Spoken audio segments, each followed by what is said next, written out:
അസ്സലാമു അലൈക്കും. ബിസ്മില്ലാ അസ്സലാത്തു വസ്സലാമു അലാ അഷ്റഫിൽ മുർസലീൻ വഅലാ ആലിഹി വസഹ്ബിഹി അജ്മഈൻ. അമ്മാ ബഅദ്.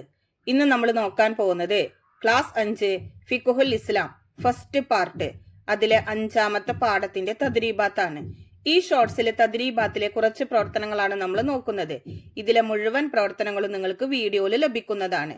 നോക്കൂ, തദ്രീബാത്തിലെ 1ാമത്തെ പ്രവർത്തനം നസിൽ ചേരുംപടി ചേർക്കാനുള്ളതാണ്. 1. വെള്ളത്തിൽ ഇളവുള്ള നജസ്.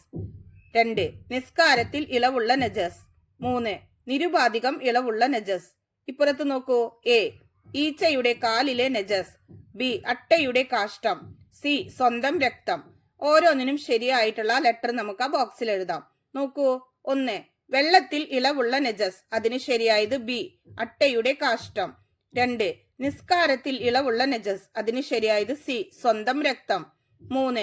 നിരുപാധികം ഇളവുള്ള നജസ്. അതിന് ശരിയായത് എ. ഈച്ചയുടെ കാലിലെ നജസ്. തദ്രീബാത്തിലെ 2ാമത്തെ പ്രവർത്തനം നംലഉൽ ഫറാഹ് വിട്ട ഭാഗം പൂരിപ്പിക്കാനുള്ളതാണ്. 1. സ്വന്തം ശരീരത്തിൽ നിന്ന് അവന്റെ പ്രവർത്തനം കൊണ്ട് രക്തം പുറപ്പെട്ടാൽ ഡേഷിന് മാത്രമേ അഫുവുള്ളൂ. അവിടെ പൂരിപ്പിക്കേണ്ടത് കുറഞ്ഞത്. സ്വന്തം ശരീരത്തിൽ നിന്ന് അവന്റെ പ്രവർത്തനം കൊണ്ട് രക്തം പുറപ്പെട്ടാൽ കുറഞ്ഞതിന് മാത്രമേ അഫുവുള്ളൂ. 2. ചെറുമത്സ്യങ്ങളുടെ വയറ്റിലുള്ള ഡേഷിന് ഭക്ഷണത്തിൽ ഇളവുണ്ട്. അവിടെ പൂരിപ്പിക്കേണ്ടത് മാലിന്യത്തിന്. ചെറുമത്സ്യങ്ങളുടെ വയറ്റിലുള്ള മാലിന്യത്തിന് ഭക്ഷണത്തിൽ ഇളവുണ്ട്. 3. കാണാൻ കഴിയാത്തത്ര ചെറുതായ നജസിന് ഡേഷ് ഇളവുണ്ട്.